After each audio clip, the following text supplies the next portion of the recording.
React hooks use features of the React framework by calling special hook functions from within a component. We can build static or dumb components in React by writing functions. However, UI components are often dynamic. They may need to change the state of their data, react to lifecycle events, access elements from the DOM, among many other things. But prior to React version 16.8, developers were required to write classes to take advantage of certain React features. Now you can still use classes in React, but hooks generally provide a more ergonomic way to build components because you can reuse stateful logic without changing your component hierarchy. React has 10 built-in hooks, and you'll understand what every single one of them does by the end of today's video. In addition, you'll learn how to build your own hooks from scratch to extract your own component logic into reusable functions. If you're new here, like and subscribe. If you're new to React, it's helpful to understand why hooks exist in the first place.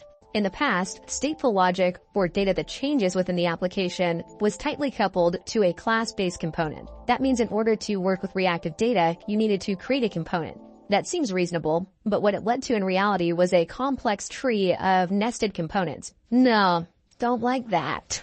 And this is where I have to admit that I used to really dislike React, because sharing any logic required some frustrating jujitsu like higher order components and render props, which are patterns that have you passing components as arguments to other components. And that just always felt way more complex to me than patterns you find in other frameworks like Angular. Fortunately, hooks changed everything by giving you access to lower-level features of React outside of the context of a component. When you work with hooks, you can think of them like low-level primitives of the React framework that give you special abilities that you wouldn't otherwise have in vanilla JavaScript. The hooks themselves are functions which always start with the name of use, because you're using the superpowers of the React framework.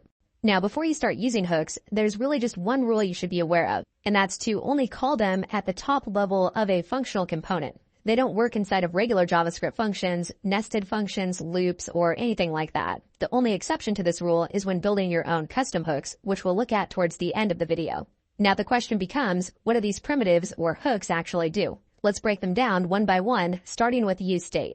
useState is easily the most important and often used hook. To import it in your React app, type use into the IDE, and that should give you a list of all the hooks that are available to you. Highlight useState, then hit enter to automatically import it from React. The purpose of useState is to handle reactive data. Any data that changes in the application is called state. And when the state changes, you want React to update the UI so the latest changes are reflected to the end user. The hook takes one optional argument, which is the default state, which we'll go ahead and set to 0. The function then returns an array that contains 2 values you can use within your component. The reason they're returned in an array is because we can destructure them with JavaScript to easily assign the values to local variables that we can name whatever we want. The first value is the reactive data or state. If we then reference it in the UI and its value changes in the future, React will automatically rebuild the UI to show the latest value. It'll start with a value of 0, our default in the hook, but how do we then change its value in the future? The second element in the array is a setter function. For example, we might listen to the onClick event on the button, and when clicked, we'll call the setCount function to increment the count by 1. If we compare this code to a class-based component, you can see it's far more complex. We need a class to extend a React component, then a constructor to initialize the state, and also notice how we're required to reference the this keyword all over the place.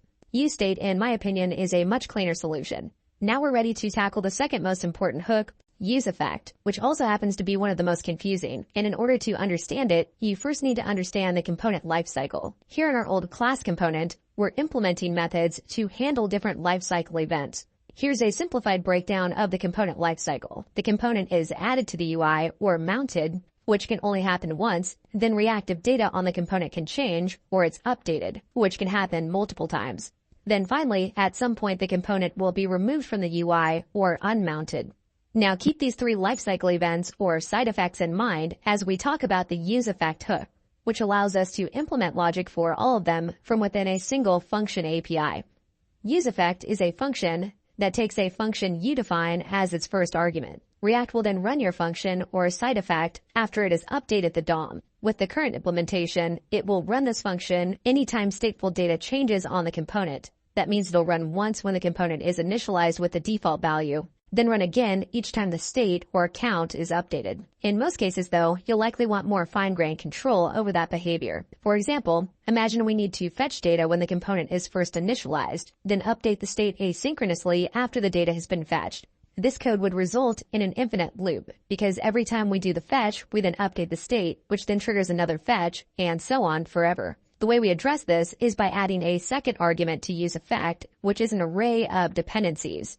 If you add an empty array, it means there are no dependencies, which means it will only run once when the component is first initialized. But in other cases, you might want to rerun the function anytime certain stateful data has changed. You can do that by adding the state to the dependencies array. Now React will track that value, and anytime it changes, it will rerun this function. Now, one last thing you might want to do with useEffect is run some teardown code when the component is destroyed. The way we implement a teardown function is to return a function from our useEffect callback.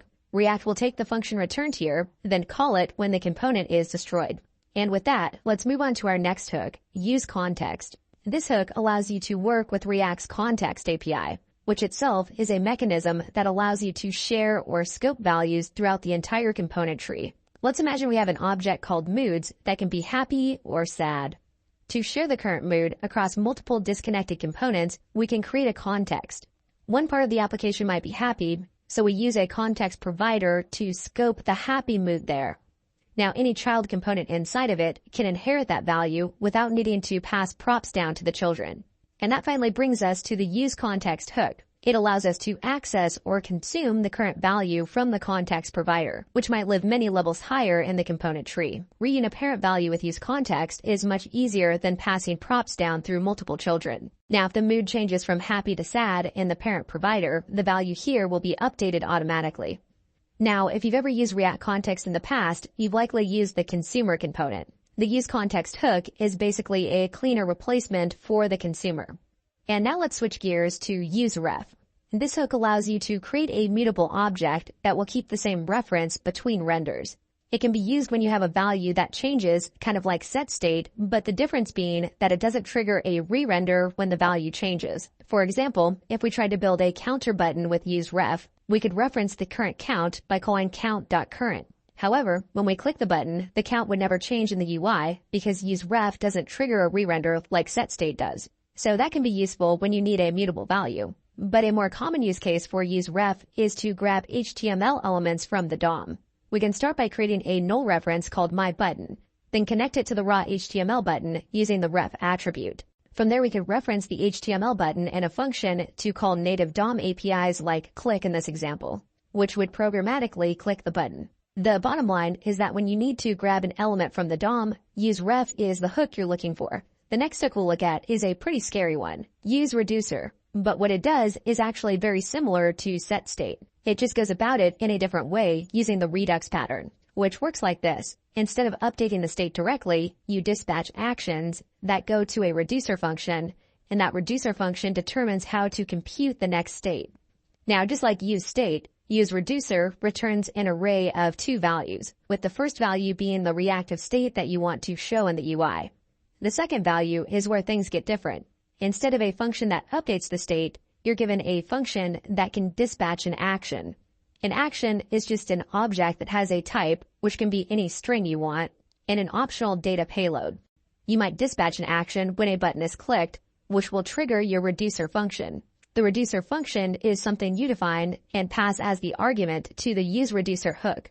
The function takes the current state and the action as arguments and uses these two values to compute the next state, which is usually handled inside of a switch statement. In this example, if the action is increment, we add 1. If it's decrement, we subtract 1. And lastly, I'll point out the hook also takes the initial state as its second argument. Now, you may be wondering why you'd ever want to use code like this, because it looks way more complex than just using setState. The answer, which not everyone will agree with, is that it helps your code manage complexity as it grows. As you add more components to your app, it becomes more difficult to manage state in a reliable and predictable way. And the redux pattern can help with that. Now we're ready to move on to the useMemo hook, which can help you optimize computation cost for improved performance.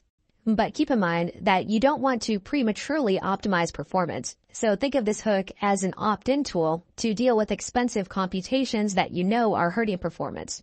Let's imagine we have a counter again, but then we compute an additional property after that called expensive count that requires some kind of expensive computation. Instead of recomputing on every render, we can memoize the value. We write a function that returns the computed value, Then as a second argument, we add the dependencies to determine when this computation should be run, which in this case would be whenever the count changes. That's great for memoizing return values, but in other cases, you may want to memoize an entire function, in which case you're looking for the useCallback hook.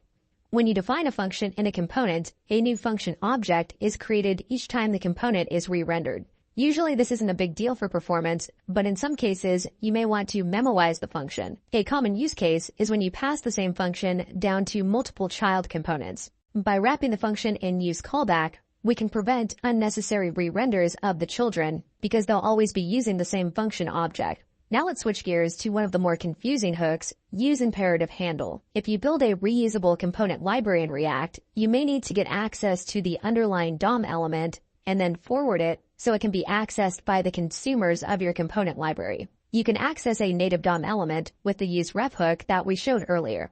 Then you can wrap the component in forward ref to make that ref available when someone uses this component. Now, useImperativeHandle comes in if you want to change the behavior of the exposed ref. You might want to modify the methods on the native element, but in reality, the need for this hook is probably pretty rare. And speaking of rare, another hook that you'll rarely need is useLayoutEffect. It works just like the useEffect hook with one small difference. Your callback will run after rendering the component, but before the actual updates have been painted to the screen. That means React will wait for your code to finish running before it updates the UI for the end user. But there may be situations where you need to calculate a scroll position or something else in the UI before the DOM is visually updated. And with that, we've reached the final built-in hook, useDebugValue. But this hook won't make a lot of sense until you start building your own custom hooks from scratch. If you pull up your app in the browser, then open React DevTools, you'll notice that every component in the tree will tell you a little bit about the hooks that are defined there. The purpose of useDebugValue is to make it possible to define your own custom labels here in React DevTools when you start building custom hooks. Let's go ahead and build a custom hook now to see that in action. Notice how our component is using two hooks together. We have useState to define a display name for the user, and then useEffect to fetch that username from the database somewhere. Now let's imagine we have 10 other components that need to implement the same exact logic. The great thing about hooks is that we can easily do that by defining our own function called useDisplayName. It's just a regular JavaScript function that implements the same code we had in our component. The only difference is that we now want to return the display name from this function so we can use it elsewhere in the application. And we can now put it to use in multiple components. One final touch here is to add useDebugValue to our custom hook. The argument passed to the hook will be the value shown in React DevTools. As you can see here, it shows the display name label along with the value, as well as a breakdown of the primitive hooks that went into this custom hook. And with that, we've looked at every single built-in React hook. If this video helped you, please like and subscribe. Thanks for watching, and I will see you in the next one.